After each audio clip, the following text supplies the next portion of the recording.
Bueno, gente, a ver, pantalla completa. Bueno, entiendo que ahí están viendo todo la pantalla.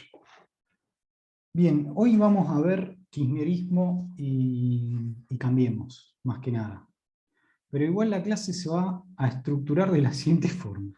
Primero vamos a ver algunas tendencias muy estructurales sobre cuáles son las etapas. Vamos a hacer un repaso muy breve, muy breve. Vamos a hablar sobre la crisis del 2001 porque fue el parteaguas para entender justamente al kirchnerismo, y después vamos a ver la etapa de Cambiemos. La idea también es medio finalizar con algún debate mínimo. Vamos a ver dos videitos sobre la etapa de Cambiemos para discutir temas de rol del Estado, de distribución del ingreso. Bueno, un poco la estructura de la clase es esa.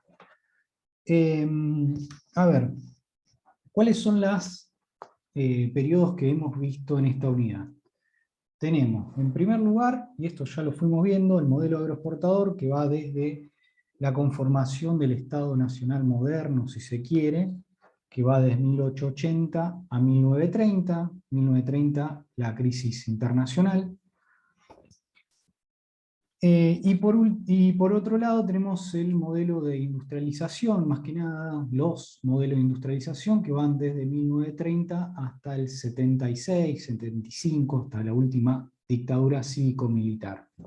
A su vez, al interior de los modelos de industrialización, habíamos visto que hay unas etapas que pueden ser llamadas como easy o industrialización espontánea o no buscada, es decir, que acá entre el 1930 y 1946 el Estado no tuvo una política de industrialización activa, sino que justamente por el contexto mundial de cierre de las fronteras se dio este proceso de industrialización, es decir, una industrialización más bien llevada a cabo porque en el contexto mundial todos los países cerraron su frontera y no quedaba otra que empezar a sustituir importaciones. Así como no podíamos exportar en la década del 30, tampoco podíamos importar, y esto llevó a que empecemos a producir internamente. Eso se llama como easy o industrialización espontánea, que va de 1930 al 46. Y por otro lado tenemos una industrialización buscada que va desde 1946 al 74, 75, es decir que en este periodo efectivamente los gobiernos tenían pretensión o como estrategia industrializar al país, es decir, a través de una política activa de industrialización. Bien, ¿hasta acá se entiende? ¿Hay alguna duda? Cualquier cosa me interrumpen, no hay ningún problema. Cualquier cosa me dicen si no se entiende. En términos de, también lo podríamos clasificar como industrialización fácil o liviana, o industrialización difícil o pesada. Recuerden que industrialización fácil o liviana venía de la mano a qué sectores de la economía eran los motores, los sectores rectores de más crecimiento de la economía. La easy fácil tiene que ver con sectores más bien intensivos en trabajo, y la easy difícil o pesada tiene que ver con sectores más bien de justamente intensivos en capital, por ejemplo, ¿no? Que ahí nos habla, es difícil o pesada esta etapa, esta última que va desde el desarrollismo, o incluso un poco antes, con algunas etapas, algunos periodos dentro del peronismo, en lo cual es difícil o pesada porque se requiere justamente de capital, se requiere de inversiones, enormes inversiones, se requiere de un proceso tecnológico un poco más avanzado, y por ende se lo llama de esta forma, difícil o pesada. En cambio es fácil o liviana la etapa anterior, de 1930 hasta el 58, o hasta el peronismo, porque los sectores no requieren de tanto avance tecnológico, son fácilmente escalables, no requieren justamente de mano de obra calificada, por ejemplo. Entonces es fácil justamente alcanzar esa industrialización o esos sectores dentro de la industria manufacturera. ¿Se entiende esto que estoy hablando? ¿Dudas? ¿Comentarios? ¿Va bien? ¿Se me está escuchando? Empecemos por ahí. Sí, sí, se escucha y está bien. Se entiende perfecto. ¿Se Buenísimo. entiende? A través de Susana Torrado hace una aclaración en la cual hay dentro de esta ICI buscada, si se quiere, hay un periodo justicialista o de estrategia justicialista que tiene que ver con una industrialización basada en la redistribución del ingreso, es decir, que los trabajadores tengan un salario medianamente alto y creciente, en el cual toda esa nueva producción industrial se vuelca al mercado interno y que sea comprada por los salarios de estos mismos trabajadores. Es decir, que, y ahí habla justamente de la redistribución del ingreso, ¿no?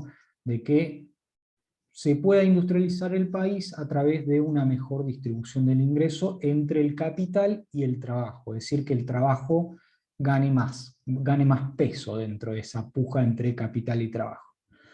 Y por otro lado, una estrategia desarrollista que la inaugura el frondicismo en el 58, que tenía que ver con justamente que las industrias pujantes de ese entonces venían a desarrollarse a través, mejor dicho, de la inversión extranjera directa, de multinacionales norteamericanas más que nada, que invertían en sectores justamente de la rama manufacturera difícil o pesada, por ejemplo, petroquímica, siderurgia, etcétera, etcétera, ¿no?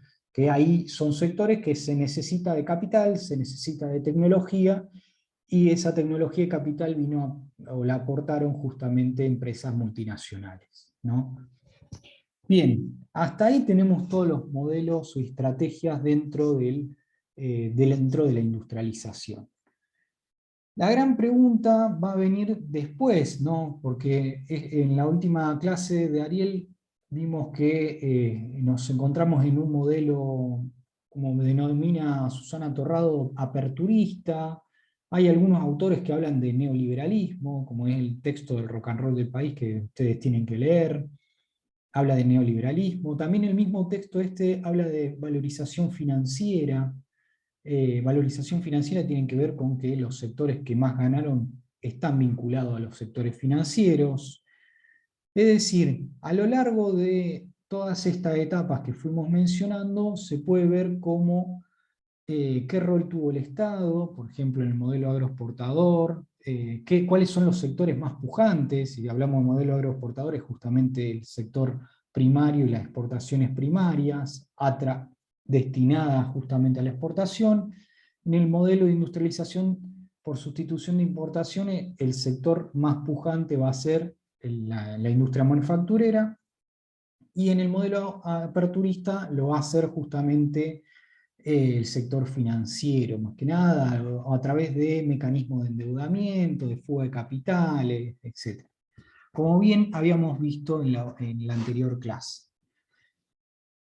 Esto siempre está en discusión, digo, cómo interpretamos la historia económica argentina, qué etapas, qué rol le damos a cada actor económico, etcétera, etcétera, y esa discusión se profundiza cuando empezamos a hablar de etapas ya muy próximas, son muy contemporáneas, como es el kirchnerismo y la etapa de Cambiemos, es decir, qué rol, qué etiqueta le damos a esos periodos, es decir, cómo los interpretamos. Se encuentra dentro de un gran justamente modelo de acumulación, como hemos visto, son un quiebre, hay quiebres, hay rupturas, hay continuidades. Bueno, esa es la gran pregunta que nos vamos a hacer en esta clase.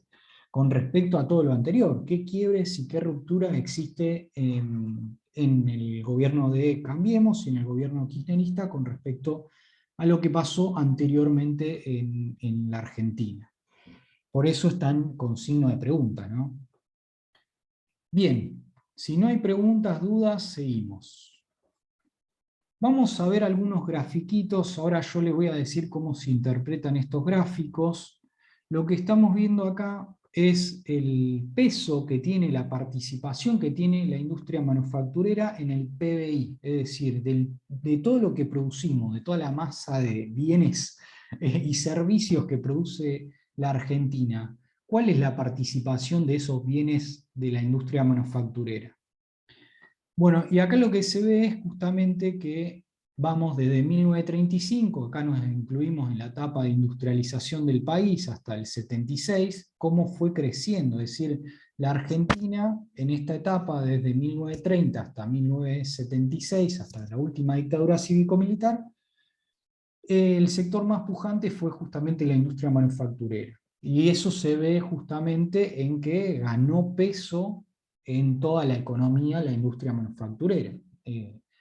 El sector que más crecía justamente era la industria manufacturera, entonces por ende lo que ocurre es que este sector es el más preponderante. Ahora bien, con la etapa siguiente, o con las etapas siguientes, dependiendo cómo interpretemos al kirchnerismo y al gobierno de Cambiemos, tenemos justamente todo lo contrario, es decir, si en esta etapa, en el proceso de industrialización, cada vez teníamos más industria, más empleo industrial, más producción industrial, en la etapa siguiente tenemos lo contrario, es decir, hay cierre de empresas, se pierde densidad productiva, se pierde trabajo industrial, etcétera, etcétera. Es decir, tenemos lo contrario. Con la excepción de que en el gobierno kirchnerista, y a esto lo vamos a discutir un poco, hubo una suerte de industrialización. Vamos a discutir cuáles son los alcances y limitaciones de esa industrialización, ¿no? Pero la tendencia, la verdad, que es a que justamente el país tenga cada vez menos industria, básicamente. Por lo menos la tendencia histórica. Y esto es lo que podemos discutir, ¿no? Es una de las interpretaciones que podemos dar. Otra variable que podemos seguir en términos estructural es que ante este escenario de desindustrialización, es decir, cada vez menos industria, lo que ocurre es que el empleo, o mejor dicho, se generan problemas de empleo, ¿no? Y esto se ve más que nada en la década de los 90 y en los últimos años también, es decir, en la década de los 90 tenemos tasas de desempleo muy elevadas, en la crisis del 2001 también tenemos tasas de desempleo muy elevadas, y esto se fue justamente bajando, reduciendo en la etapa kirchnerista, y la última etapa, el gobierno de Cambiemos, el desempleo justamente comenzó a aumentar, y esto se disparó justamente con la pandemia, ¿no? Bien, en este gráfico lo que se ve son dos cosas. Uno, con este gráfico de acá, ¿no? Tenemos, por un lado, la evolución del PBI de Argentina desde 1930 hasta el 76. Esta es la evolución del PBI, como vemos, tiene una tendencia creciente, y por ende la etapa de industrialización del país es dentro de todo exitosa, en el sentido que tuvo un crecimiento sostenido a lo largo del tiempo. Por otro lado, tenemos este gráfico que nos muestra justamente las tasas de crecimiento y de decrecimiento, es decir, si creció o no creció la economía.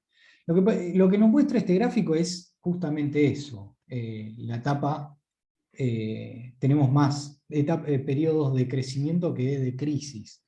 Y las crisis, como lo habíamos visto, son por ciclo de stop and go, porque la Argentina se quedó sin divisas, sin dólares. Pero en términos generales, la verdad que el país creció muchísimo en la etapa de industrialización. Y esta es el crecimiento, ¿no? Acá tenemos el PBI, cómo evolucionó el PBI en la etapa de valorización financiera o aperturista del 76 al 2001, y las tasas de crecimiento o de crecimiento que hubo en este periodo. Y lo que se ve, a contrario de lo que ocurrió en la etapa anterior, es que hay un estancamiento, básicamente, ¿no? Esto de acá es la década del 70, 80, después de la dictadura, ¿no? Hay un estancamiento, en la década de los 90 sí hubo un crecimiento, pero después hubo una caída como la del 2001, ¿no? Y con muchas crisis financieras, tenemos la crisis bancaria, el default, la hiperinflación del 89, etcétera, etcétera. La crisis del tequila en el 95, y bueno, por último, la crisis del 2001 nuestra, que fueron 4 años de, 4 años, perdón, de caída del Producto Bruto, ¿no? Eh, y acá nos metemos ya en el periodo en el cual vamos a ver, que tiene que ver con justamente la caída del 2001 y el crecimiento de la economía en la etapa de kirchnerista, para llegar justamente al 2012, que es un año que vamos a entender por qué, justamente en este año, la economía tiene un serrucho. No sé si se ve que tiene como una especie de serrucho, en la cual se estancó. Es decir, tiene un año de crecimiento, acá se ve, miren, acá se ve. Tiene un año de decrecimiento, un año de crecimiento, y así sucesivamente. Esto es un serrucho, ¿no? Y por último, la crisis financiera del 2018, ahora la vamos a hablar, pero bueno, es una etapa en la cual la economía está estancada. No solo Argentina, sino incluso toda la región está pasando por esto a partir del 2012. Brasil ocurre lo mismo, por ejemplo. Es decir, que todas las economías de la región están pasando por una suerte de estancamiento, y incluso se suele hablar de una nueva década perdida. La década perdida se hablaba de esa forma para caracterizar en la década del 80. Ahora se está hablando de una nueva década perdida porque las economías regionales están justamente más o menos estancadas. Y la Argentina no es una excepción, ¿no? Ahora vamos a ver cuáles son los fundamentos de todo esto, y es la gran discusión de si hay un quiebre en la etapa del gobierno de los gobiernos kirchneristas o no, justamente, ¿no? Bien, hasta acá, ¿hay alguna duda, comentario? ¿Vamos entendiendo? Gustavo, una pregunta muy por arriba, tampoco nos vamos a ir de tema, pero vi ahí en el gráfico anterior que durante la etapa menemista se fue de un 200 a un 300, calculo que son miles de millones, Sí, en a pesos, donde ahí hay estamos. esa. ¿A qué se debió el crecimiento ese del PBI? ¿Qué? ¿A la venta a las privatizaciones? ¿A qué? Si no, Bueno, sí, tiene que ver durante la con etapa que menemista. con muchas cosas. En primer lugar, la economía venía muy estancada desde mucho tiempo. Y lo que Claro. ocurrió con la etapa menemista, o mejor dicho, los primeros años, es que hubo un recambio de capital, es decir, como se abrieron las importaciones, muchas empresas aprovecharon eh, para importar capital, para justamente recambiar las maquinarias que tenían. Es decir, eso aumentó la productividad. Y aparte, con el hecho de que bajó la inflación, imagínense que todo este periodo es de altísima inflación, por eso es de estancamiento. Y acá justamente, cuando mermó la inflación, creció la economía, efectivamente creció. Y tiene que ver con eso, con que había divisas. Es una etapa en la cual había divisas porque privatizaciones, por endeudamiento, por inversión extranjera directa que vino a comprar justamente empresas ya existentes, que a eso se lo llama como extranjerización. Por todo eso hubo un crecimiento, pero bueno, derivó justamente en esto, esa etapa, en la crisis del 2001. Y Claro, la con todo el Argentina ya no iba a crecer mucho más de lo que había crecido. Es decir, eh, lo que ocurrió fue eso, que creció hasta ese punto, y luego lo que se vio es que se iba a empezar a estancar e incluso a decrecer. E iba a decrecer cada vez más, ese era el problema. De ahí viene justamente la salida de la convertibilidad. perfecto. Gracias. Bien, último gráfico que vamos a ver, y ya ahora vamos a meternos más con cuestiones más específicas. Este gráfico nos habla de el peso que tiene la deuda pública sobre el PBI. Y cuando vemos picos acá, como esto, acá el gráfico va desde 1884 hasta el 2021 en realidad, y cuando vemos picos son problemas de sobreendeudamiento, es decir, acá el Estado en estos picos está teniendo problemas para pagar la deuda, está teniendo problemas para justamente de solvencia, ¿no? En cualquier momento puede, y mejor dicho, entró justamente en default, es decir, el Estado se quedó sin divisas para pagar esta deuda, y esto lo que quiero mostrar con este gráfico es que este problema fue recurrente, pero fue recurrente en algunos periodos en particular. Por ejemplo, es decir, el Estado se sobreendeudó en el modelo agroexportador, esta deuda muchas veces se utilizó para justamente otorgar infraestructura al país, es decir, no fue un mal endeudamiento. Por ejemplo, el endeudamiento en el modelo agroexportador muchas veces se utilizó para este, comprar justamente los materiales ferroviarios, y eso es parte de la infraestructura de todo el país, lo cual, insisto con esto, sí hubo algunos episodios de especulación financiera a través de la deuda, como fue la caja de conversión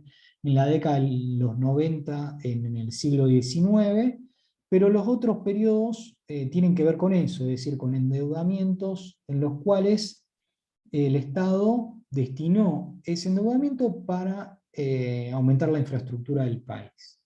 Lo cual también nos habla de una dependencia, ¿no? Porque nos habla de dependencia de traer en esta etapa, ¿no? En el modelo agroexportador, de traer material ferroviario de otros países, de endeudarse con otros países, de tener que exportar a esos países para justamente solventar esta deuda y poderla pagar, ¿no?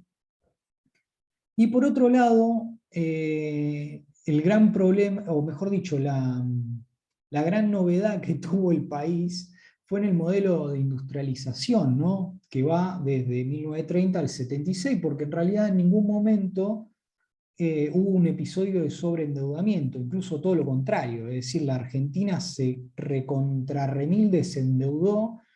Fue un periodo en el cual la Argentina creció muchísimo, como fue en el periodo de industrialización, e incluso ese crecimiento no vino de la mano con un problema de sobreendeudamiento del Estado, es decir, y eso le da espalda al Estado para que pueda implementar políticas económicas y política industrial.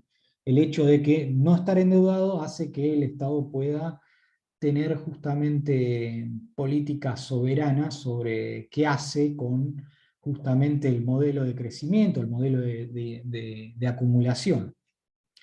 Y por último, a partir del 76, lo que vemos es justamente nuevamente, o mejor dicho, nuevamente lo que vemos son problemas de sobreendeudamiento. Es decir, a partir de la última dictadura cívico-militar, eso derivó justamente en el episodio de hiperinflación, en la crisis del 2001, y ahora la que vamos a ver no solo va a ser la crisis del 2001, sino el último proceso de endeudamiento como fue en la etapa de Cambiemos. Es decir, en esta etapa del 76 al 2021, el endeudamiento y el sobreendeudamiento fue un problema recurrente.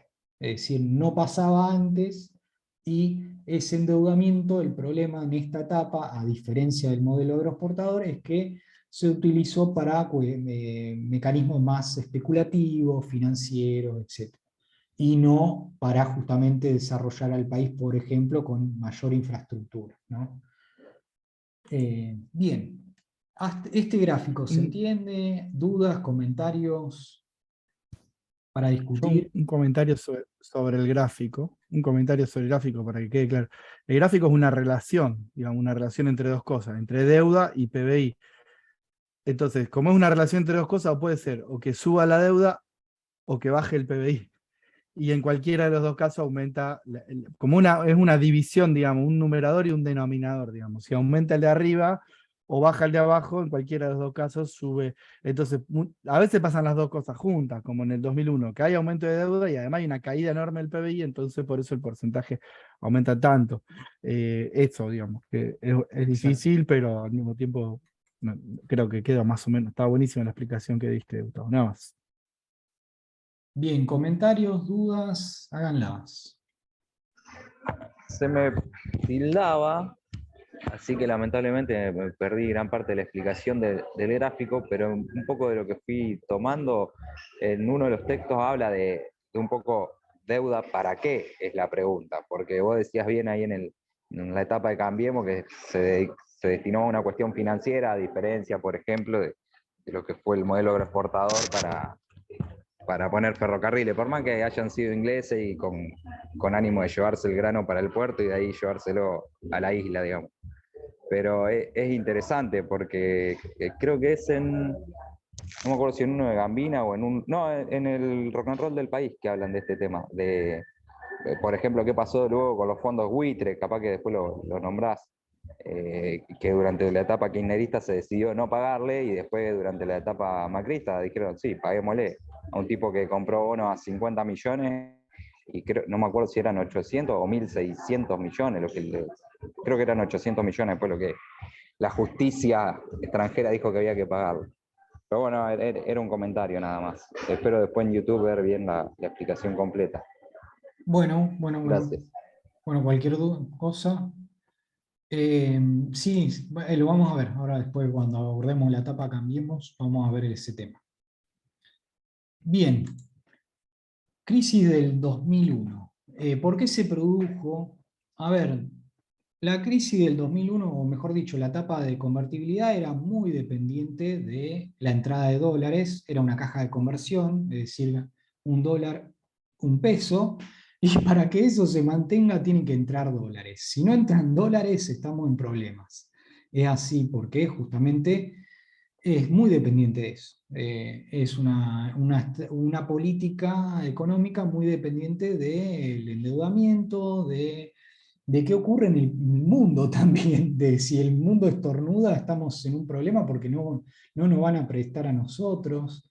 Entonces tienen vulnerabilidades externas muy importantes justamente el modelo de convertibilidad, y lo cual nos lleva a pensar cómo y por qué duró tanto el modelo de convertibilidad si era tan vulnerable. Bueno, duró mucho porque entraron divisas por la privatización en una primera etapa, porque entraron divisas por endeudamiento, porque entraron divisas porque muchas empresas extranjeras compraron empresas nacionales y hubo un cambio de mano, ¿no?, de gestión desde un capital nacional a un capital extranjero. Entonces, efectivamente, en este periodo hubo divisas para mantener artificialmente ese mecanismo monetario en el cual un peso valía un dólar.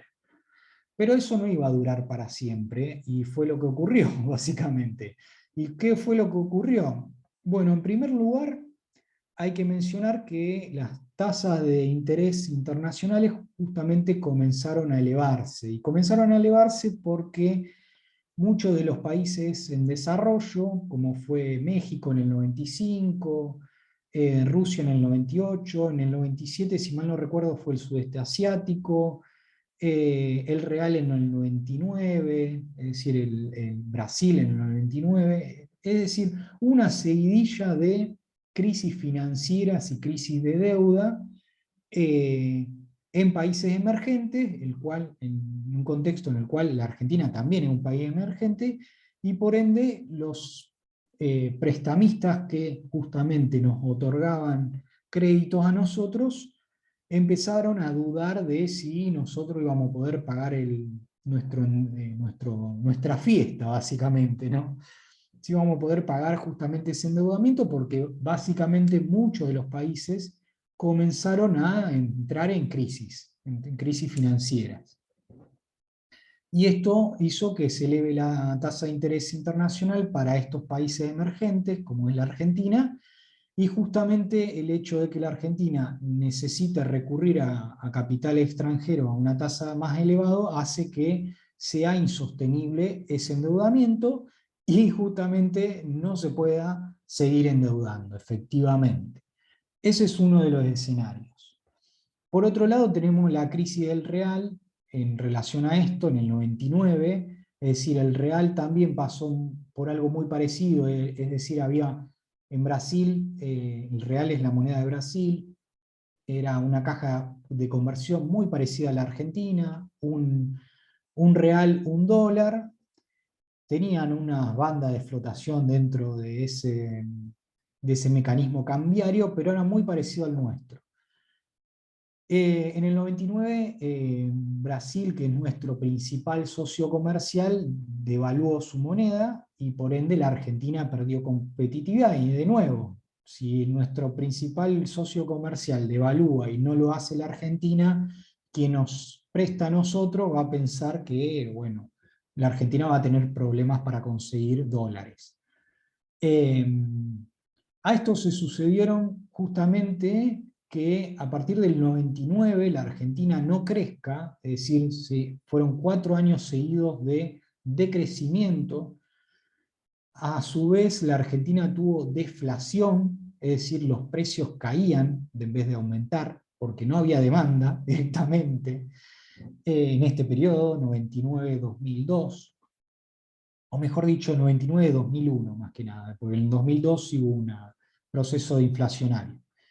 Este fue un poco el contexto, ¿no? En general, la economía argentina dejó de crecer, hubo varios planes de blindaje, lo que se llama de reestructuración de la deuda, para justamente venderse al mundo de que la Argentina sí podía pagar la deuda, que se la sigan financiando porque justamente la iba a poder pagar.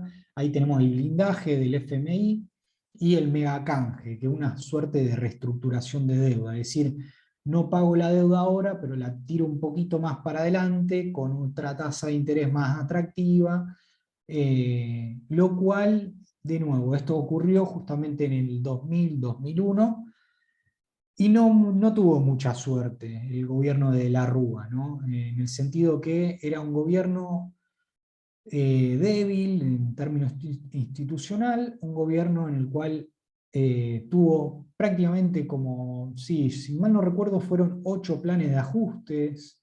Planes de ajuste es que justamente había que achicar el gasto, y si se achica el gasto, eso repercute en toda la economía también, ¿no?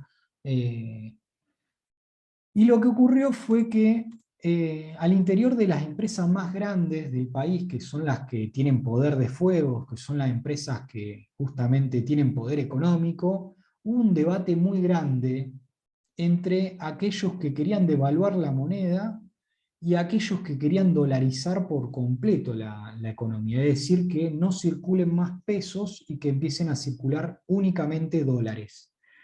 Digo esto porque, no sé, incluso hace unos meses se comenzó a discutir esto en la economía argentina nuevamente, de si empezamos a dolarizar por completo nuestra economía o no. ¿Qué pasó? Aquellas empresas industriales y exportadoras apoyaban justamente la devaluación del dólar. ¿Por qué? Porque se iban a ver beneficiados, es decir, si sos exportador y devalúan la moneda, vas a conseguir más peso por cada dólar, ¿no? Y eso hace justamente que tus costos internos, los costos de lo que tenga que pagar, por ejemplo, de energía, de salario, salga mucho más barato. Entonces eran los exportadores, los industriales, tenían esa pretensión, pues, de evaluar. En cambio, el sistema financiero internacional, las empresas del sector públicos, de gas, agua, electricidad, tenían una idea de justamente dolarizar por completo la economía. Es decir, que no circulen más pesos, que empiecen a circular únicamente dólares. Lo que ocurrió fue que, a su vez, los ahorristas, la clase media, ya prácticamente nadie creía que se mantenga por mucho tiempo esa paridad 1 a 1, y comenzó la corrida bancaria y la corrida cambiaria o corralito, lo que se denominó, lo que derivó, mejor dicho, al corralito. La corrida bancaria es que justamente todos los depositantes, o muchos de ellos, de golpe vayan al banco a pedir justamente retirar su depósito, es decir, a hacerse con los billetes. El tema es que los bancos no tienen esos billetes, o no lo tenían, ¿no? Y esto derivó justamente en el corralito, es decir, el corralito era una medida en la cual las personas, los depositantes, no podían retirar justamente sus depósitos. Es decir, los ahorristas lo que querían hacer era empezar a retirar los depósitos, dolarizarlos, es decir, cambiarlos de pesos a dólares, porque veían que no era insostenible justamente este esquema. A su vez, no fue el único episodio de corrida bancaria. La Argentina tuvo anteriores en la última dictadura y en la década de los 80, fines de la década de los 80, tuvo corridas bancarias. Lo cual, de nuevo, la gente se adelantó a que ocurra eso. Bien, dudas, comentarios de por qué ocurrió la crisis del 2001. ¿Se entiende más o menos el contexto? El contexto es ese, un poco el contexto no favorecía que la Argentina se siga endeudando, no tenía más dólares, la Argentina estaba sobreendeudada, y el puntapié final en la crisis del 2001 se dio por estas corridas bancarias que hicieron los depositantes.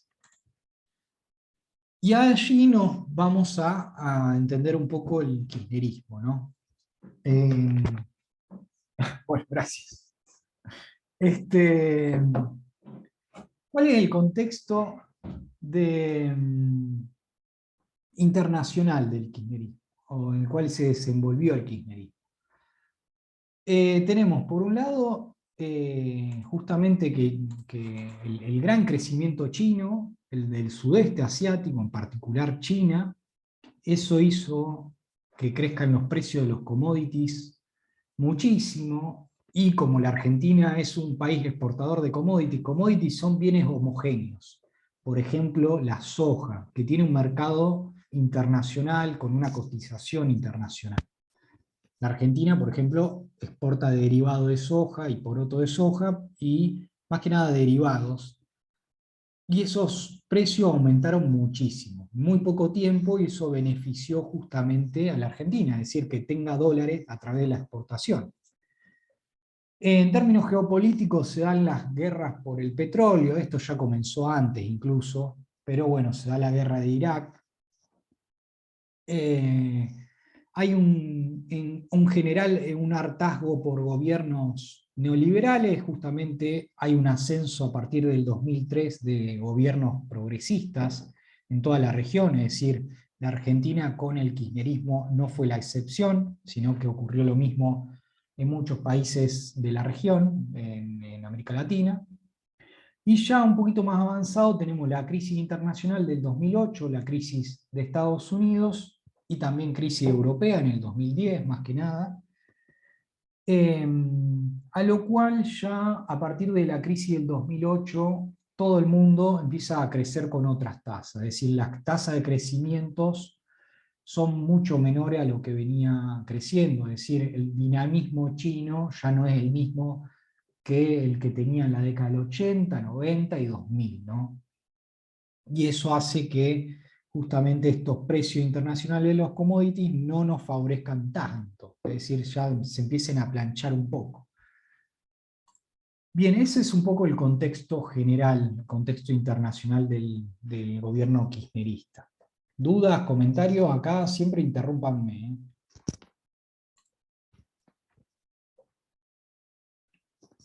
Bien, ¿cuál es un poco la discusión sobre la herencia que tuvo el gobierno o los gobiernos kirchneristas?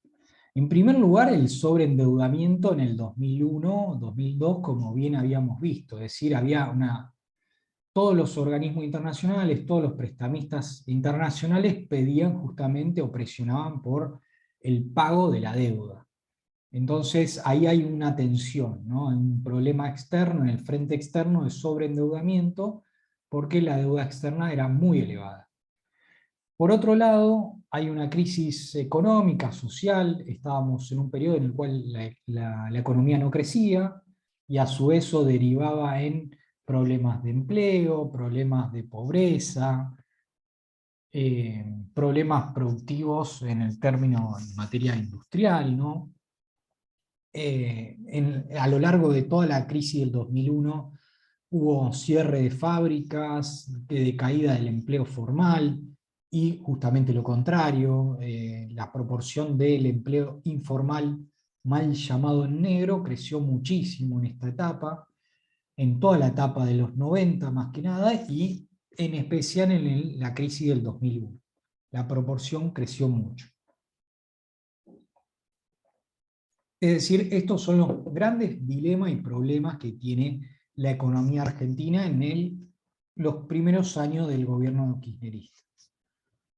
¿Cómo se empezó a solucionar estos problemas? Bueno, a ver, lo primero que ocurrió fue que se empezaron a renegociar los contratos de los servicios públicos. Veníamos de empresas de servicios públicos privatizadas. La renegociación de los contratos tiene que ver con una suerte de congelamiento de las tarifas de muchas de estas empresas, de un cambio en el régimen justamente de cambiario, es decir, el abandono de esa paridad del 1 a 1 en el año 2002. El precio del dólar se fue de 1 a 1 a 1,40, y después sucesivamente en pocos años se fue a 4 pesos por cada dólar, ¿no? Es decir, hubo una devaluación muy grande, muy poquito tiempo. Es decir, se abandonó la suerte de paridad cambiaria y se abandonó esos contratos con los servicios públicos que beneficiaban tanto a estos servicios públicos, ¿no? Es un poco una suerte de salida, empezar a salir de este nuevo esquema que venía justamente de los 90, ¿no? En materia de deuda, acá podemos discutir un poco de qué ocurrió, ¿no? ¿Por qué? Porque hay una palabrita que es la de desendeudamiento, que desendeudamiento puede venir por muchos lados. Es decir, por un lado hay desendeudamiento si pagamos la deuda y por ende tenemos que deber menos, básicamente en términos nominales, digo. En términos, o mejor dicho, en términos absolutos. Si debíamos 100 y pagamos la deuda y ahora debemos 50, bueno, ahí hay una suerte de desendeudamiento.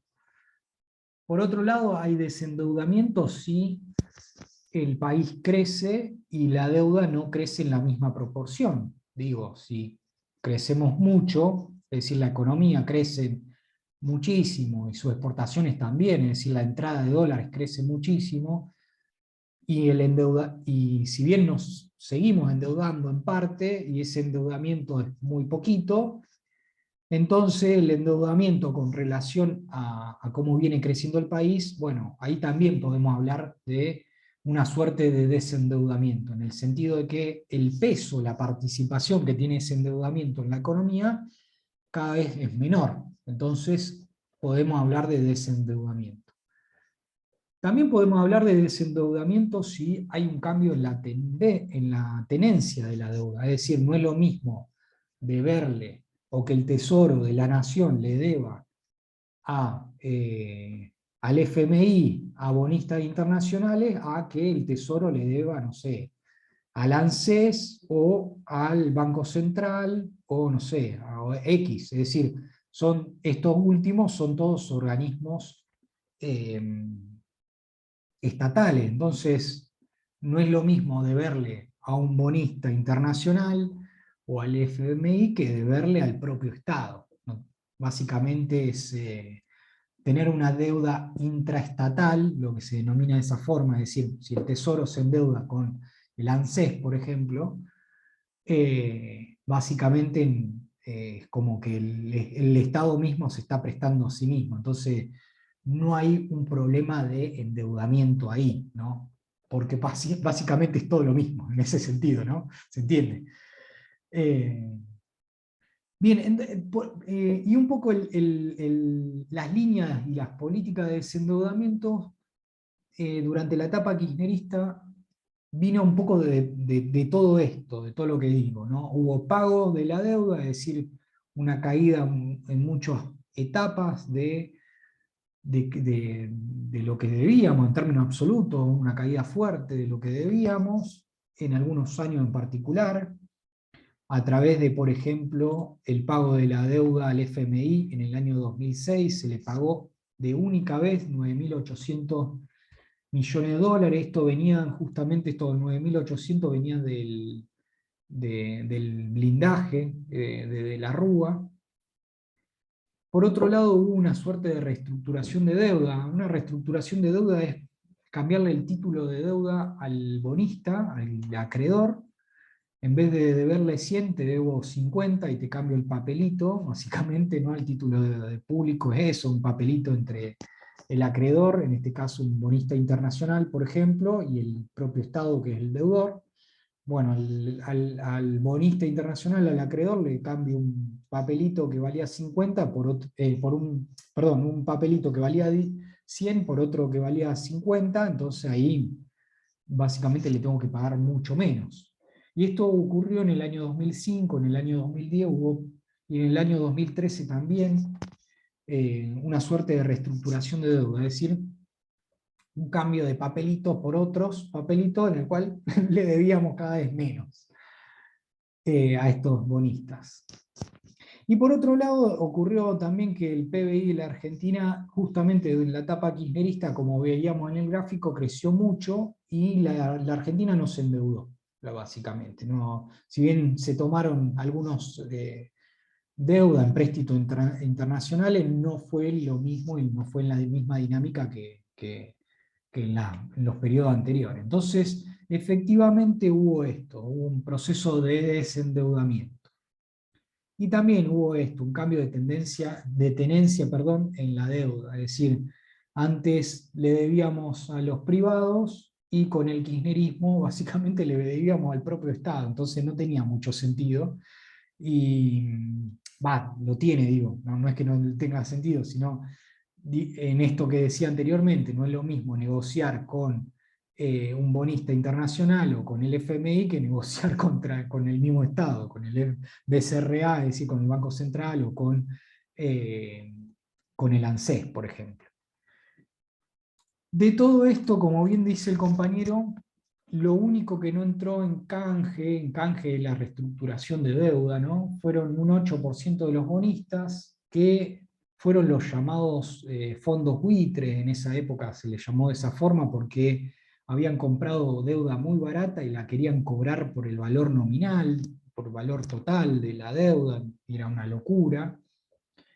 Y no querían entrar, justamente se resistían estos bonistas a entrar en estos canjes, porque querían hacer ese gran negocio, es decir, comprar deuda barata y cobrarla al valor completo. La compraban en un mercado secundario por centavos y la querían cobrar por su valor completo. Y bueno, no querían jugar ese juego más especulativo, de decir esperar, y negociar, o mejor dicho, no solo negociar, sino ir a las cortes internacionales, porque mucha de esta deuda, endeudamiento, tenía como legislación justamente cortes de Nueva York, de Londres, que son cortes muy afines a estos intereses de estos bonistas, ¿no? Bien, dudas, comentarios. Por acá lo que queríamos decir es que hubo un proceso de desendeudamiento, ¿no? A partir de la etapa de kirchnerista, lo cual es una novedad. Es decir, si a lo largo de toda la etapa de los 70, en los 80 y en los 90 tuvimos mayor crecimiento de deuda, problemas y crisis recurrentes de sobreendeudamiento, el hecho de que la Argentina no tenga estos problemas de endeudamiento es una novedad, ¿no? ¿Dudas, comentarios? ¿Se entiende? Gustavo, consulta. Con la asunción de Néstor Kirchner y demás, empieza toda una cuestión de regional, la UNASUR y demás. ¿Esta etapa de desendeudamiento fue propia de Argentina o países vecinos también lograron No, sí, negociar? países vecinos se desendeudaron. Por todo lo mismo, básicamente, porque, por ejemplo, en el año 2005-2006 prácticamente había varios países en la región que le debían al FMI. El FMI les pidió justamente, porque estaba pasando por una etapa y un contexto muy en particular, le pidió que cancelen su deuda de una única vez y justamente empujó el FMI para que ocurra esto, y muchos países de la región pagaron y pudieron pagarlo de una sola vez, todo lo que se le debía. La región pasó por lo mismo, porque creció mucho sus PBI y por ende se pudo desendeudar, creció porque crecieron los precios de los commodities. Fue un proceso muy similar en toda la región. Gracias. Siempre existen las características propias, ¿no? Si medimos en términos de PBI, la Argentina en este periodo 2003-2015 fue el país que más creció de toda la región, por ejemplo. Eso es una particularidad propia de la Argentina. Si bien todos los países crecieron, la Argentina lo pudo hacer en una tasa mayor. También tiene que ver porque la Argentina en el 2001 había entrado, 2001-2002 había entrado justamente en el mayor de los pozos, y era justamente salir de ahí. Pero bueno, pues, tiene sus particularidades cada país, ¿no? Siempre. Bien, ese era uno de los problemas que tenía la Argentina, se encontraba sobreendeudada, aplicó políticas de sobreendeudamiento que tienen que ver con esto que decíamos. Crecieron las exportaciones, creció el PBI, se redujo el peso de la deuda, pagó deuda, en términos absolutos, digo, reestructuró su deuda y por ende debía menos, etcétera, etcétera. Otro de los grandes dilemas era justamente el tema de la política social, de política económica. ¿Qué hacemos con el mercado de trabajo? ¿Qué hacemos con la desocupación, con los planes sociales, etcétera, etcétera? Tienen que ver con que era un contexto muy convulso. En 2001, no sé si se acuerdan, y no creo que haya muchos que tengan una edad en la cual se acuerden del 2001-2002, sino que eran muy chicos. Eh, pero era un contexto muy complicado en términos sociales y en términos económicos, porque en los 90 había crecido el movimiento piquetero justamente, si bien surgió en los 90, el apogeo del movimiento piquetero fue en el 2001-2002. Había una movilización social muy importante, en la cual no solo se movilizaban los sectores de clase baja, sino también los sectores de clase media, porque, repito, con el tema del corralito, con la pérdida de empleo formal, la clase media se vio muy desfavorecida en esta época, en los 90, en el 2001-2002. Lo cual, de nuevo, tenía que ver con que no solo se encontraba movilizada la clase baja, sino también la clase media, básicamente. Y eso habilitó justamente una política más bien de redistribución del ingreso, es decir, bueno, vamos a crecer, pero también lo vamos a hacer a través de planes sociales, es decir, garantizar un piso mínimo de poder justamente vivir y convivir en términos sociales, porque si no, hay estallidos cada 2 por 3, estallidos sociales. Y el 2001 y diciembre del 2001 fue eso, fue un estallido social, un verdadero estallido social, en el cual se movilizaba desde una persona de clase media hasta una clase media, media alta, hasta alguien que era pobre o era indigente, por ejemplo, ¿no? Y que se organizaba a través de estos movimientos piqueteros, o que se organizaban a través de movimientos sociales, también algo emergente, justamente esto, que muchos de los reclamos pasen por movimientos sociales y movimientos piqueteros, cosa que antes ocurría que los reclamos sociales se reflejaban en los partidos políticos más que nada. Es decir, la clase media y la clase baja ya no se moviliza a través o no moviliza su reclamo a través de los partidos políticos, sino que lo hace más bien a través de estos movimientos sociales que son justamente la emergente en esta época. De ahí tenemos una serie de políticas sociales y en el mercado de trabajo, que es lo que se ve en las filminas, de jubilaciones anticipadas, moratorias para que amplíe el universo de jubilados, de estatización en la FJP, ya habíamos hablado de qué eran la FJP, de la creación de la asignación universal por hijo, y unos cuantos programas sociales, y hay muchos más, ¿no? En el mercado de trabajo lo que ocurre, y no es menor, es que en la década de los 90 dejó de estar en vigencia el Consejo del Salario Mínimo, y vuelve justamente con el kirchnerismo a regir y a establecerse el Consejo del Salario Mínimo, vuelve a regir justamente las paritarias. Antes, en los 90 estaba prohibido indexar, lo sigue estando hoy en día prohibido indexar, pero existe esto, una vuelta de paritaria, de negociación entre el capital y el trabajo, es decir, y esto hizo que se recompongan muy rápido los salarios de los trabajadores. Es decir, y tenemos justamente una etapa en la cual tenemos todo lo contrario de la dinámica económica de lo que ocurría en la década de los 90. Hay una caída de la pobreza, hay una caída del desempleo, hay una caída del trabajo informal.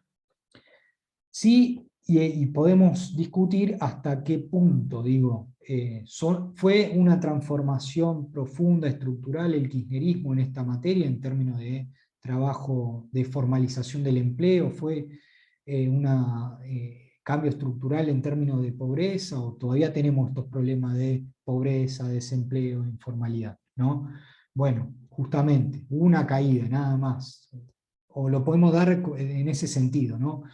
Hubo una caída, pero podemos discutir si eso fue estructural o no, básicamente, ¿no? O si hay una redistribución del ingreso justamente para que esto no ocurra más, es decir, una redistribución del ingreso también estructural, o estamos volviendo a niveles de salarios, o con otro gobierno, ¿no? Como vamos a ver con el gobierno de Cambiemos, hay una suerte de vuelta a la década de los 90, ¿no? Por eso digo, podemos discutir si estas dinámicas son estructurales o no. Bien, ¿cuáles fueron los motores de crecimiento de esta etapa en gobierno de kirchnerista, ¿no? En los gobiernos kirchneristas? Un poco ya lo veníamos discutiendo. Tenemos, la verdad, un crecimiento muy fuerte en estos años, 2003, 2008, 2010, 2011. Un crecimiento muy importante, en el cual los sectores que más crecieron también son una novedad. Digo, ¿por qué una novedad? Uno, es una novedad porque hay un crecimiento sostenido por muchos años, cosa que en la década de los 70, los 80 y en algunos periodos de los 90 no teníamos. Es decir, que la década de los 2000 sea una década de crecimiento es una novedad, básicamente, y que sea una década de crecimiento sostenido. También es una novedad el hecho de que los sectores que más crecieron fueron los sectores industriales. Es decir, si la década anterior o las décadas anteriores teníamos desindustrialización, en los gobiernos kirchneristas tenemos que hay más industria, hay más empleo industrial, y hay un crecimiento de la industria, lo cual, de nuevo, es una novedad que antes no ocurría. De nuevo, todo ahora vamos a discutir. ¿Es un cambio estructural? ¿No lo es? Bueno, es una gran pregunta, ¿no? Pero no ocurría esto con anterioridad, lo cual significa una novedad. Y tiene que ver con esto, con que los precios de los commodities crecieron muchísimo en muy poco tiempo, la balanza comercial fue muy favorable para la Argentina, y lo cual teníamos dólares, también es una novedad, nos entraban dólares sin necesidad de endeudarnos, lo cual de nuevo es una novedad para la Argentina. En muchos periodos anteriores esto no ocurría. y por ende pudo crecer a través de la mano de las exportaciones también, ¿no? A través de cada vez exportar más, con precios favorables, y por ende ingresaban dólares que permitían justamente realizar una suerte de ciclo virtuoso, en el cual había más dólares, crecía la economía, como crecía la economía podía crecer el mercado interno, podemos pagarle mejor a los trabajadores, etcétera, etcétera, ¿no? Y eso hace y dinamiza justamente toda la economía. Pero bueno, la gran pregunta es de si hubo un cambio en la matriz productiva, es decir, en la matriz productiva en términos de si pudimos complejizar aún más la matriz productiva y la matriz industrial de Argentina. O tenemos una matriz muy reprimarizada, muy parecida a lo que era en las décadas anteriores, en la década de los 90, con la última dictadura. Y la respuesta es que, la verdad que no hubo un cambio estructural en términos de cuáles son los sectores dentro de la industria. Si bien la industria manufacturera fue la que más creció, dentro de la industria manufacturera las ramas, los sectores, fueron siempre los mismos. Fueron las ramas más reprimarizadas, las ramas que ya venían creciendo incluso antes, no en la misma medida que lo hizo con el kirchnerismo, pero bueno, eran justamente los mismos actores económicos. Sí, y esto fue una novedad que hubo un crecimiento de las pymes, es decir, de las pequeñas y medianas industrias, lo cual también es una novedad con respecto a décadas pasadas.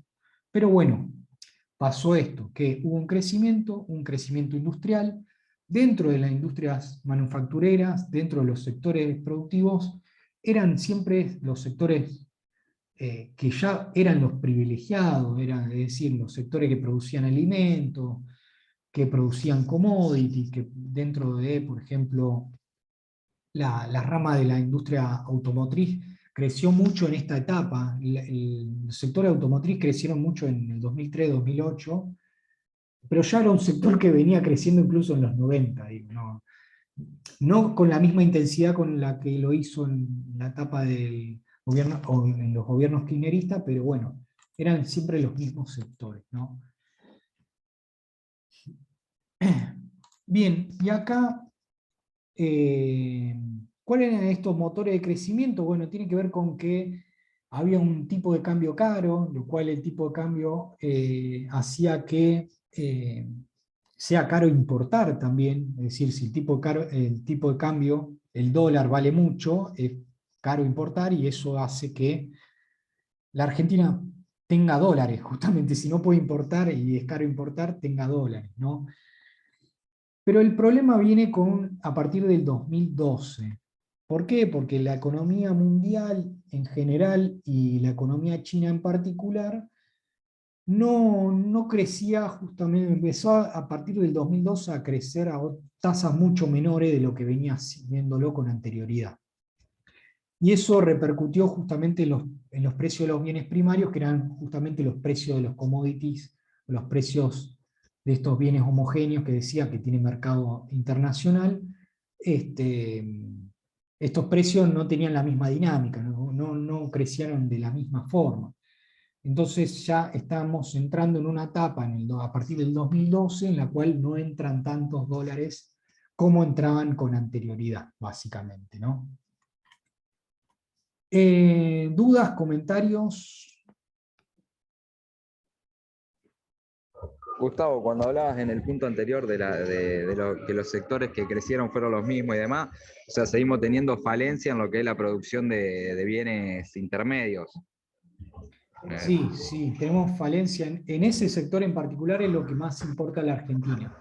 Piensen lo siguiente: en el proceso de industrialización argentina, que va desde 1930 a 1976, fue exitoso también la industrialización porque fue complejizando cuáles eran los sectores dentro de la rama manufacturera en las cuales iban creciendo. Es decir, por eso pasábamos de una industrialización fácil a una industrialización difícil.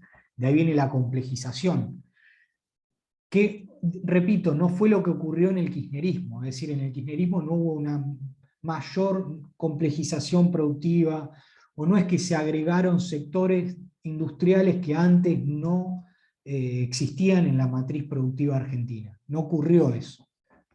En comparación a lo que ocurrió repito, en el periodo de industrialización entre el 1930 y 1976 en la Argentina, que sí ocurrió eso, digo, hubo cada vez más sectores, se crearon sectores que antes no existían en esa etapa, en la etapa anterior de industrialización argentina. En cambio, en el kirchnerismo seguimos creciendo, es una buena noticia que crezcamos, que crezca justamente la industria manufacturera, que crezca el empleo formal y el empleo industrial, pero bueno, no hay un cambio estructural dentro de cuáles son los sectores que más dinamizan la economía argentina. Siguen siendo lo mismo, siguen siendo alimentos y bebidas, que dentro de alimentos y bebidas estamos los sectores de producción de soja o derivado de soja, ¿no? Por ejemplo, para dar un ejemplo, ¿no? Tiene que ver con eso. Bien, a partir del 2012 tenemos ese problema que la Argentina no crece, básicamente. No crece como lo hizo antes, con la etapa anterior dentro del gobierno kirchnerista, o los gobiernos kirchneristas. Por esto, porque ya no tiene esta dinámica de precios internacionales, no hay mayores impulsos dentro de la industrialización, no hay un mayor encarecimiento de los precios de los commodities, etcétera, etcétera, y eso hizo que la Argentina justamente se estanque a partir del 2002, hasta la actualidad, básicamente. Bien, esto lo vamos a pasar. Sí, esto también, perdonen, pero no nos alcanza mucho el tiempo. No sé, ¿en qué horario estamos? A ver que no veo. 8:15, Cuarto pasado. vamos a discutir el gobierno de Cambiemos. Un poco esa era la dinámica dentro del gobierno kirchnerista. Bien, ahora bien, con el gobierno de Cambiemos tenemos una vuelta a políticas aperturistas, una vuelta a los mercados financieros, una vuelta justamente a las políticas más neoliberales. Muchos autores lo suelen describir a este periodo del gobierno de Cambiemos, 2015-2019, como una suerte de reboot de lo que ocurrió con anterioridad en la última dictadura cívico-militar, de endeudamiento, justamente de fuga de capitales, de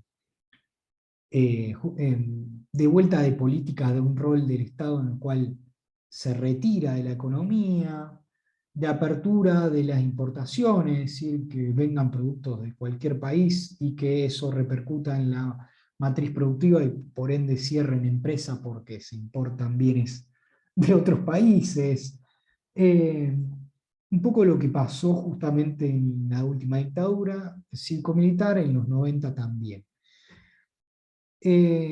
Incluso muy parecido a lo que pasó en la década de los 90, porque piensen que con la crisis del campo, con la renegociación de los contratos durante el kirchnerismo, en los sucesivos años del kirchnerismo, ¿no? Y con el pago de la deuda y el enfrentamiento con el sector financiero internacional al pagarle la deuda, al desvincularse del sistema financiero internacional, el kirchnerismo, se ganó muchos enemigos, básicamente, el kirchnerismo. ¿Cuáles fueron los enemigos? Bueno, el sector agrario, si se quiere, el campo, el llamado campo, que incluye un montón de cosas ahí, a través de lo que fueron el problema de la retención, el lockout patronal del 2008, la renegociación de los contratos, como bien decíamos, y la cancelación de la deuda al sistema financiero internacional, que si vemos quiénes fueron los ganadores justamente de la etapa Cambiemos, son justamente estos mismos enemigos del gobierno kirchnerista, que fueron el sector agrario porque se los benefició con menores retenciones, pago de retenciones, por una devaluación del dólar. Se lo benefició a los sectores públicos con los tarifazos, no sé si se acuerdan. Esto repercutió en la industria manufacturera porque básicamente había que pagar la luz, el gas, y quedaba menos por pagar de sueldos y de que justamente los costos industriales aumentaron muchísimo y justamente esto repercute en que las industrias tengan que cerrar, muchas de ellas, ¿no? Sea insostenible seguir llevando a cabo una estructura de costo más bien barata en lo que respecta a las tarifas de luz, de agua, ¿no? Bien, tenemos este panorama general en el gobierno de Cambiemos, de apertura financiera, lo cual significó un endeudamiento en muy poquito tiempo. Es más, muchos economistas sacaron la cuenta de que, a ver si tengo la filmina, sí, acá está, que en muy poquito tiempo la Argentina se endeudó en el periodo 2016-2017 se endeudó más que en 8 años en comparación al gobierno, escúchame, el gobierno de facto militar, justamente de los 8 años del gobierno militar, justamente creció tan rápido en tan poco tiempo la deuda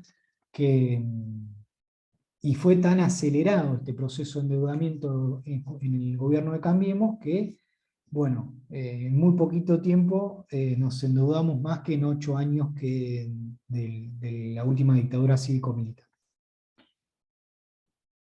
Y acá tenemos lo mismo, básicamente, en términos de, bueno, tenemos un ciclo de endeudamiento muy veloz, muy fuerte, y esto tal vez es la única novedad del gobierno de Cambiemos, en el sentido de comparación a otros periodos neoliberales, con respecto al gobierno militar o el gobierno a los 90, que es muchísimo más veloz ese endeudamiento, y lo cual la crisis financiera derivada por ese sobreendeudamiento lo encontramos en muy poquito tiempo, es decir, nos endeudamos en el 2018-2017 con bonistas internacionales, por ejemplo, y ya para el 2018 ya entramos en crisis financiera.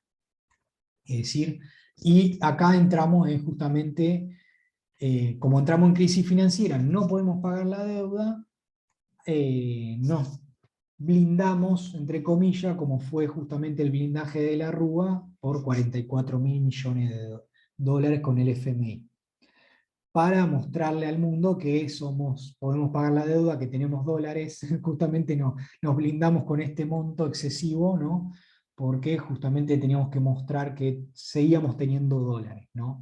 Y que el modelo de acumulación seguía vigente. ¿Cuál es el modelo de acumulación? Tiene que ver con endeudamiento, entrada de endeudamiento en muy poco tiempo, con una salida muy excesiva de esos dólares a través de la fuga, y de una bicicleta financiera. No sé si se acuerdan que estuvo en vigencia las LEVAX en su momento, después fueron las LELIX y se hizo una bicicleta financiera con estas letras del Tesoro y del Banco Central, ¿no? Y como respuesta a todo esto tenemos que en el periodo 2016-2019 la Argentina tomó deuda por 95.000 millones de dólares y en ese mismo periodo se fugaron 85.000 millones de dólares. Es decir, de la noche a la mañana esos dólares ya no estaban más en Argentina prácticamente. Lo cual es un problema porque esta deuda sí la tenemos y la tenemos que pagar con dólares y estos dólares ya no están más justamente en la Argentina. Entonces, un problema de mecanismo de sostenibilidad de este modelo de acumulación, ¿no? Bien, yo sé que fui muy rápido en el gobierno de Cambiemos.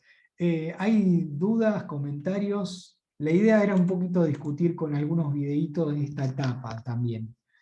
Pero los mecanismos de acumulación son muy parecidos a lo que teníamos en la última dictadura cívico-militar, en los 90.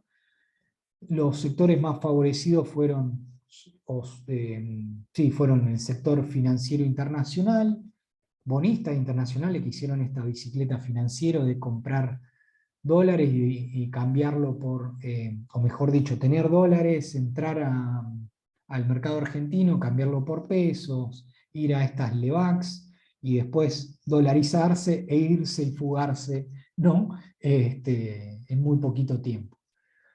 ¿Hay alguna duda, comentario?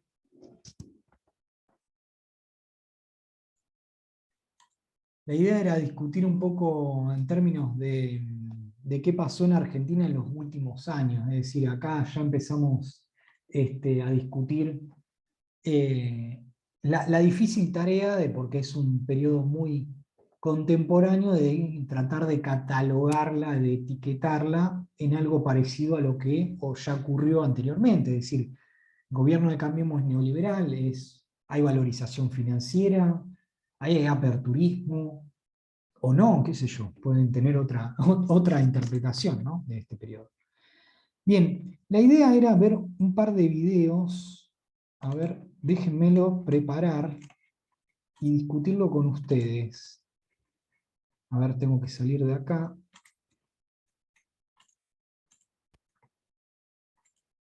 Y ahora ir acá, compartir con sonido.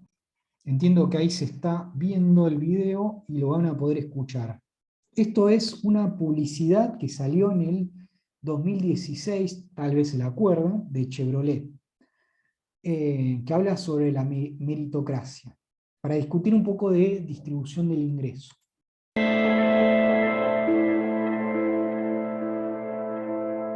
Imagínate vivir en una meritocracia, un mundo donde cada persona tiene lo que merece, donde la gente vive pensando cómo progresar día a día, todo el día, donde el que llegó, llegó por su cuenta, sin que nadie le regale nada.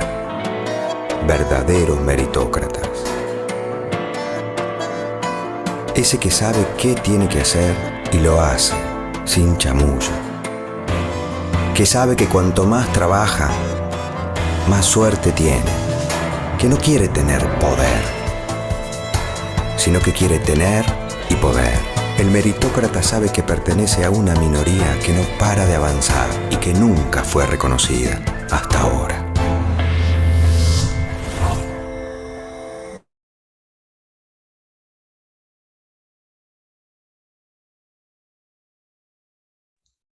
Está silenciado, Gusti. Estás muteado. Ahí estamos, gracias. Perdón, mil perdones. Bien, ¿cuáles son los elementos para discutir en términos de distribución del ingreso? Porque es un video que caracteriza muy bien este periodo de Cambiemos, la meritocracia. Es más, seguramente lo han oído por la radio, por la televisión, en términos de meritocracia. ¿O a qué viene a decirnos, a interpelarnos en términos filosóficos, si se quiere, de pensamiento, de sentido común? Lo que viene a decirnos es que el progreso es individual, es más, cuanto más se esfuerza una persona, más va a conseguir, más ingreso va a tener. Es decir, la distribución del ingreso se produce en base al esfuerzo de cada uno. Si uno es destinado, se ha sacrificado más, va a poder conseguir justamente, va a tener un mejor ingreso. Eso es lo que dice esta idea. Es una idea individualista en la cual obviamente no es necesario el Estado, porque cada uno, o mejor dicho, el mercado funciona tan bien que, o el capitalismo funciona tan bien que si cada uno va a tener, o mejor dicho, funciona tan bien el capitalismo, cada uno va a tener el ingreso que se merece, básicamente, ¿no? Eso es lo que nos viene a interpretar la idea y la filosofía que se va justamente a reflejar en políticas de Estado en esta época. Es decir, si el Estado se retira dentro de las políticas estatales, en términos de distribución o redistribución del ingreso, es que gana fuerza esta idea de que justamente lo que se va a poder conseguir tiene que ver con justamente a partir del esfuerzo de cada uno, ¿no?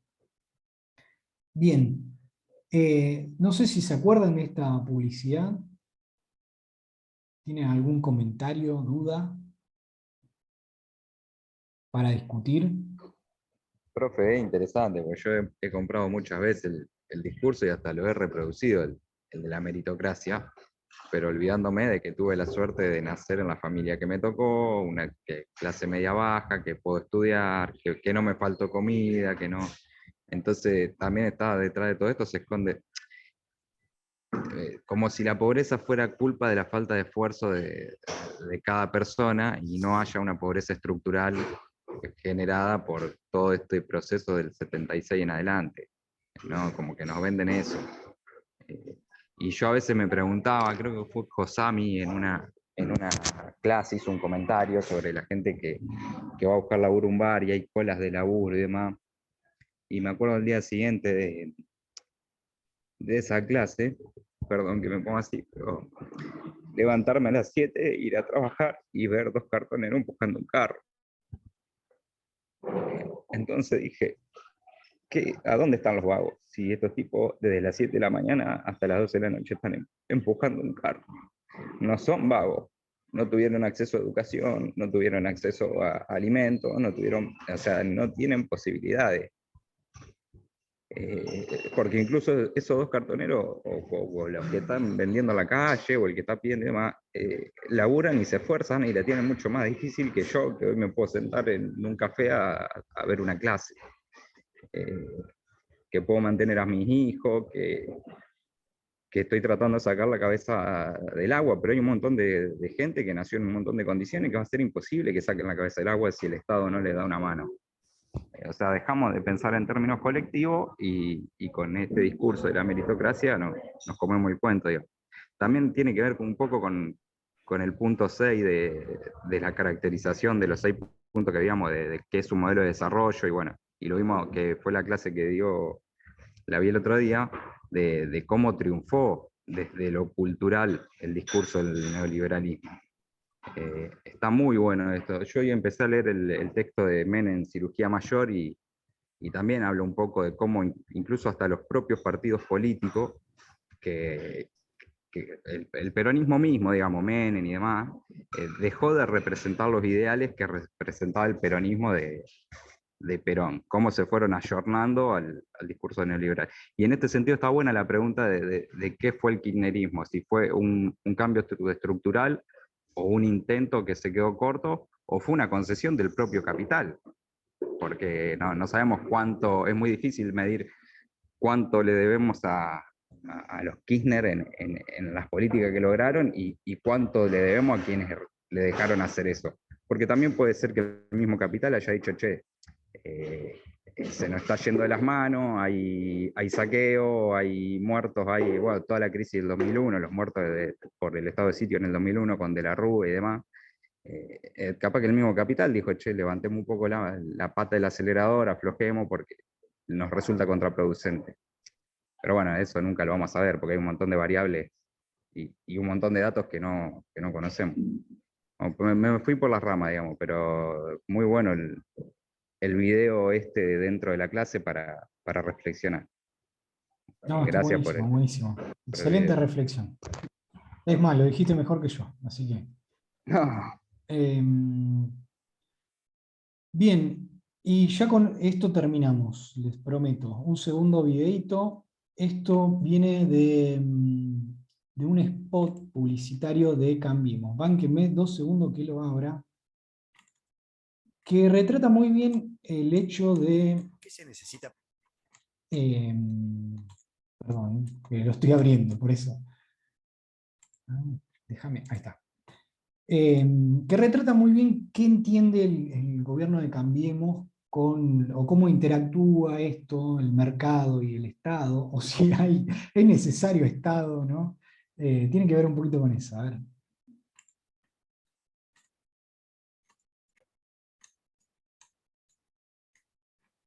Perdonen. ¿Qué se necesita para hacer una empanada? Para empezar se necesita alguien como Edgardo que críe las vacas, a Daniel el veterinario, a Carlos y a Juan Carlos. Alguien que siembre el trigo y alguien que amase la masa. También necesitamos a Nilda con sus cebollas y si la empanada tiene papa, las papas de Pablo. Algunas tienen pasas de uva y otras huevos que alguien transportará. Por eso necesitamos gobernantes que se ocupen de tener buenas rutas, para que no haya pozos. Y los huevos, Germán y su camión, lleguen sanos y salvos. Un camión que un empresario tendrá que fabricar, un comerciante vender y un mecánico cada tanto hacerle un service. Gremios que cuiden a cada uno de los que trabajan y creen en este ambicioso proyecto de hacer una empanada. Por si se pincha una rueda, la gomería de Fabián y una estación de servicio para cargar nafta. Si la empanada es al horno, alguien proveerá un horno y si es frita, una sartén. Por último, también necesitamos una abuela como María Teresa con buena mano para el repulgue y a su nieto Iván, que como muchos chicos seguro termina sacándole la pasa de uva a la empanada. Bueno, a ver, ¿qué nos deja esto? La gran pregunta. O qué vemos acá en este video para discutir. Uno es cuál es el rol del Estado. Es un rol del Estado subsidiario, lo que se ve, no tiene que hacer ruta. Básicamente el Estado es una constructora prácticamente el Estado.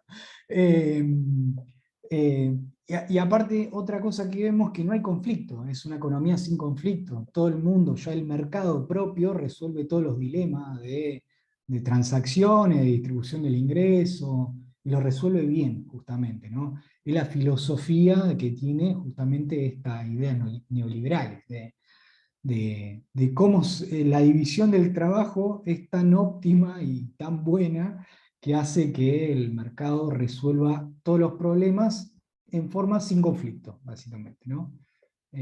Ocurre eso. Bien, comentarios. Sí, la intervención del Estado para generar obras públicas, la obra pública va a dar trabajo, el trabajo va a dar salario, el salario va a dar consumo, y bueno, sí, todo manejado de una forma redonda y idílica, ¿no? Es lo que quiere mostrar, pero en realidad no fue así. Sí, incluso no te diría, es más, yo creo que el gobierno de Cambiemos, si hacía una ruta, no tenía intención de generar trabajo con esa ruta, sino bueno, por eso digo, es subsidiario, el Estado Claro, la es... idea era darnos a nosotros la idea de que eso iba a ser así, pero en realidad no fue.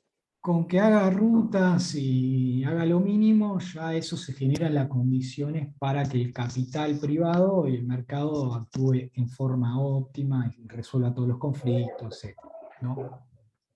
Profe, me recuerda un poco a los clásicos y a los neoclásicos. Los clásicos a Smith, que, bueno, obviamente en otra época, salvando los anacronismos, porque Smith no vio toda la parte dura del capitalismo después, digamos, pero de que el mismo sistema se iba a encargar de generar bienestar y que, bueno, el Estado protege la propiedad privada, seguridad interna, seguridad externa y encarar las obras que no quieren encarar los privados por una cuestión de que no les resultan con grandes utilidades y ganancias, o sea, que hace ruta, digamos. Y también, bueno, un poco los neoclásicos en el sentido de el que arma el quilombo es el Estado cuando se mete con los sindicatos y quiere regular y demás. Esa idea del mercado como Dios omnipotente y que lleva hacia el bienestar de la sociedad. Pero bueno, obviamente no es así, digamos. Pero es interesante, volviendo a la unidad 1 y demás, relacionarlo con los clásicos y los neoclásicos, me parece. Exacto, perfecto, sí, así es. Bueno, y con lo que decía recién, Gustavo, del gobierno de Macri haciendo ruta, no para generar, no en términos keynesianos, para generar empleo, generar ingresos y reactivar la demanda, sino simplemente para favorecer a los empresarios. Paradójicamente, cuando más obra pública hicieron fue cuando, o sea, sí funcionó esa cuestión medio keynesiana entre 2016 y 2017 sobre todo, y después achicaron la obra pública y se cayó como muy abajo, sobre todo porque quisieron cambiar el paradigma de la obra pública hacia lo que se llamó los contratos de provisión público-privado, esas... Participación pública y privada. La PPP, la participación público y privada, Sí. que salió, fue un desastre, fue tal desastre que Quedaban tiró abajo la obra. desiertas la licitación. Quedaron desiertas licitaciones y se cayó la obra pública, que era hasta ese momento había sido motor de la economía en 2016-2017, y a partir de esa implementación de querer hacer esta obra pública, que es parecido un poco a lo que propone Milei también, la lógica esta de la PPP, y que fue desastrosa para la macroeconomía, digamos, por querer cambiar una lógica, decir, no, vamos a hacerlo de otra manera, y qué sé yo, que fue muy, muy mal pensada y mal diseñada. Bueno, perdón, Gustavo, era un comentario. Bien, no, genial. Bueno, che, estamos medio sobre la hora. Sí, estábamos sobre la hora. La idea era un poco discutir todos estos temitas, dudas con comentarios finales y cerramos la clase de hoy. Si no, Y nos quedan 2 clases, ¿no? Bueno, ¿querés dejar de grabar y yo? bueno, Solo si después pueden compartir PowerPoint y demás, y bueno, Sí. alguna que otra bibliografía. Vi que en unidad 3 y unidad 4 de